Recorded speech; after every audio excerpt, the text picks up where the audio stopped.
Megan, and we start with a Fox News alert. Angry anti-Trump liberals taking to the streets in major cities all across the country to protest President-elect Donald Trump's huge, massive victory.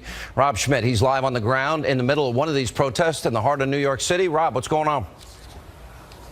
Sean, this was thousands of people here tonight. This protest started at about 6 o'clock in Union Square, a little closer to downtown and lower Manhattan.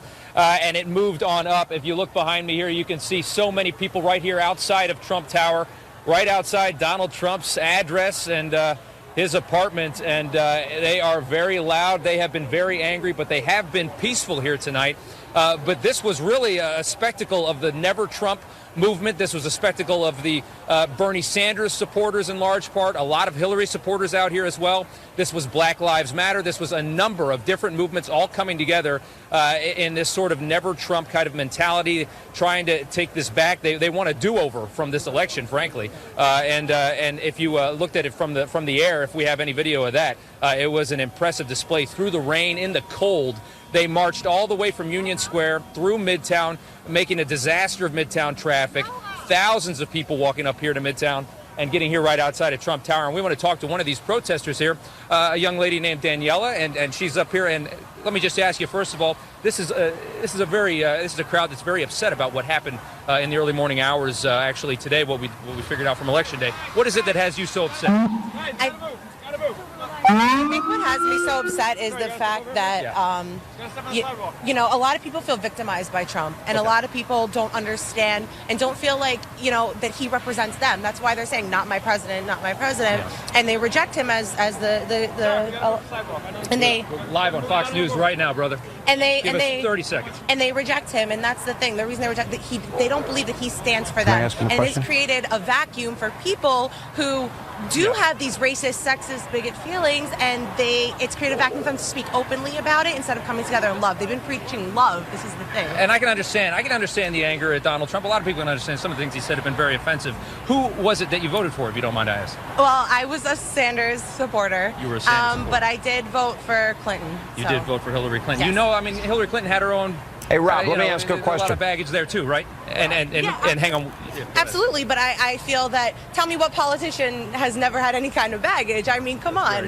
What politician? And Sean here wants to ask a question. Sean, go Rob, ahead. I want to, all right, she voted for Hillary. Name 3 specific accomplishments of Hillary in her career that helped the American people. Okay, Sean wants to know, what are the accomplishments that you saw of Hillary Clinton over the 30 years or so she was in office that actually helped the American Trump people? Supporter.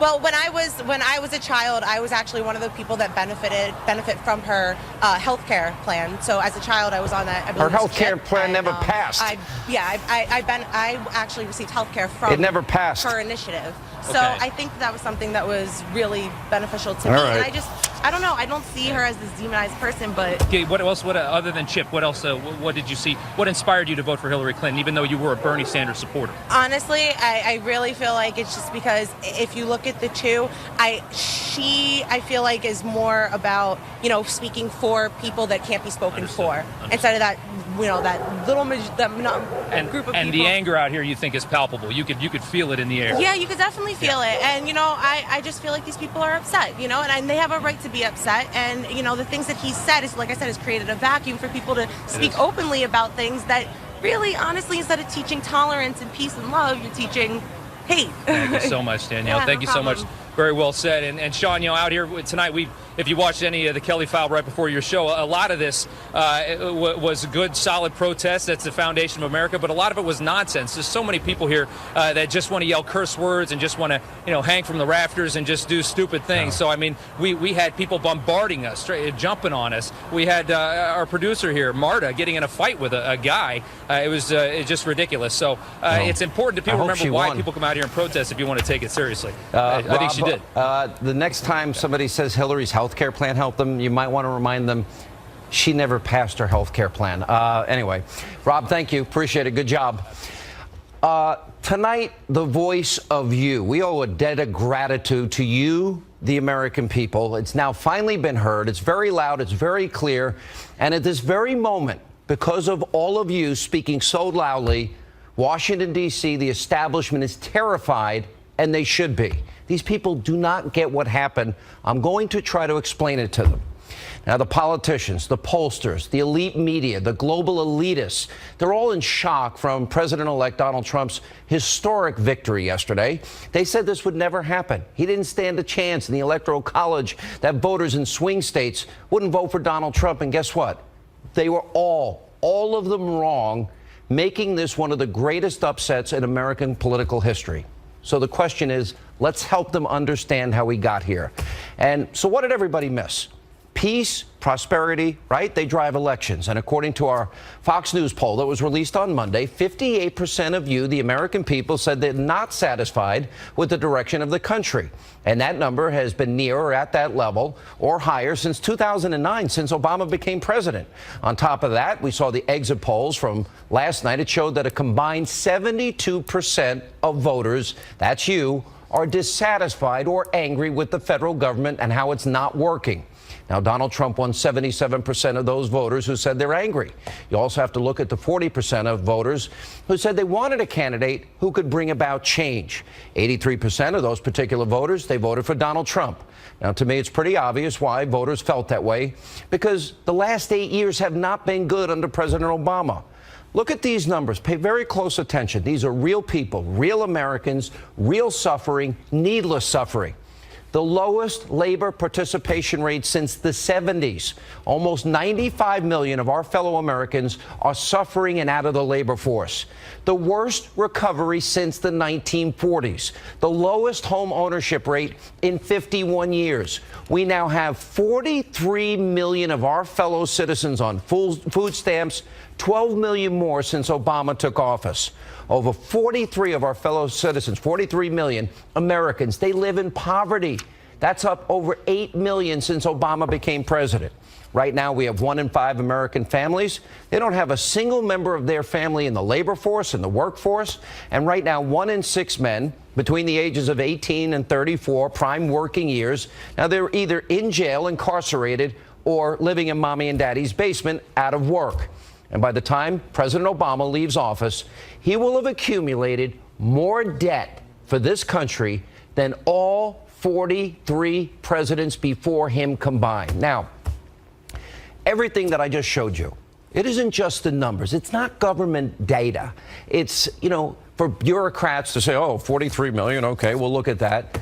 These are our friends, our neighbors, our co-workers in some cases, real people, real Americans, real lives left behind.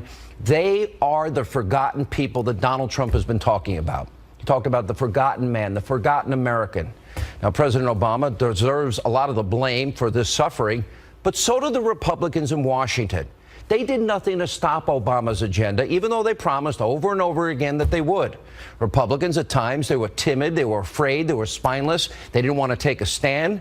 Republicans sat on their hands while President Obama exploded and doubled the national debt. Now, they have the enumerated power of the purse, but they refused to use it because they thought there would be political fallout and they may lose their jobs.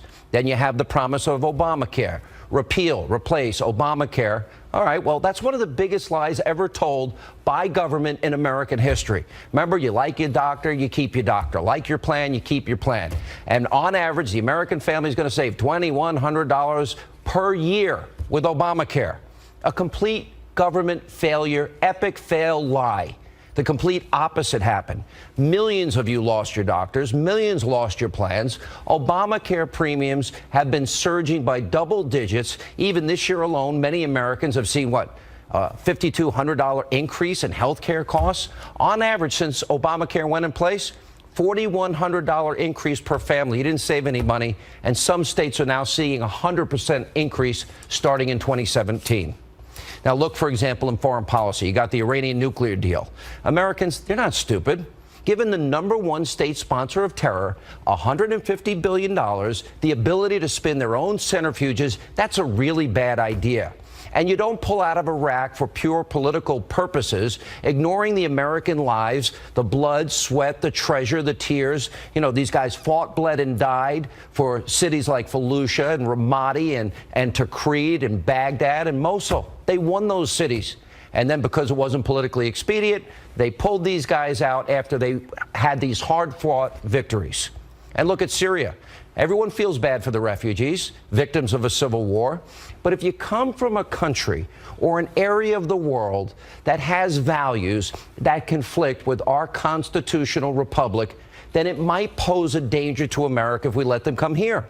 Look at Saudi Arabia. Women can't drive. Women need permission to work or to travel. Marital rape in some of these countries is not recognized, and marital beatings not recognized. Gays and lesbians can be killed and thrown off the tops of buildings. And of course, you can't build a church or a temple in a country like Saudi Arabia. Then there's Benghazi. Remember Hillary's failure? 600 separate requests for additional security before the attack. All of them ignored. 4 Americans died. It makes a big difference. Now, we failed the American soldiers, and I'm telling you that happened all from Washington. Let's look at African Americans in America today. And how many African Americans under Obama? What is the increase on food stamps? 58%. African Americans out of the labor force, up almost 20%. In Chicago, President Obama's hometown, over 3,800 people have been shot this year alone. And since Obama's been president, 3,656 people have been murdered in Chicago. And according to the Chicago Tribune, historical statistics now show 75% of those victims are African American. Has the Democratic Party helped these families out? Then on top of that, we've got a failed educational system, especially in inner city America. High school graduation rates are 9% lower for African American students than the national average, according to the most recent statistics. The high school dropout rate for African American students is also higher than the national average. The results should be much, much better that the U.S. is now ranked 4th in the world on per pupil spending, and it works out to be $11,600 per student. Despite the high spending, America ranks 17th in reading, 19th in science, and a whopping 26th in math. $11,600 a student? Donald Trump's going to send that money back to states, towns, municipalities, and then parents and local politicians can make those decisions. Also, you want to know what this election was about? Look at America's open borders. They're a mess, and they're not secure. And Americans knew that if Donald Trump actually builds that wall, then it's less likely that people will cross into the country. It'll also mean that Americans won't be competing with illegal immigrants for the few jobs that are available, driving down wages. And lastly, Americans know that we can become energy independent. And that means we don't have to deal with countries that hate our guts. We have more natural resources here in America that will literally, the lifeblood of our economy, that will fuel this country for generations to come, create millions of high-paying jobs and careers.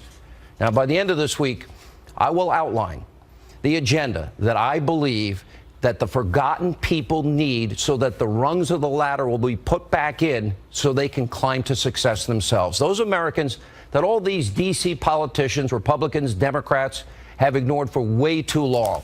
Get people back to work. They can climb out of the pit that big government has put them in. I said that I'm, going to spend a lot of time naming names on this program. Well, I'm not sure if I will. I want the agenda advanced and as quickly as possible. Now, I'll say this to the politicians in Washington. I don't care if you have an R before your name, a D before your name. You either get on board solving these problems for these suffering Americans, I'm done with you. You either fix the problems, do your job, risk your career, be bold, be courageous, show vision, or get out of the way. That's how I feel. I'm also going to be calling out the abusively biased and corrupt media. WikiLeaks has shown us there is corruption in our media at a level we have never known. It's an informational crisis in America, and it is doing the American people, you, a grave disservice. Back in 2008, I said journalism was dead. But as WikiLeaks has exposed, it's far worse than any of us ever imagined.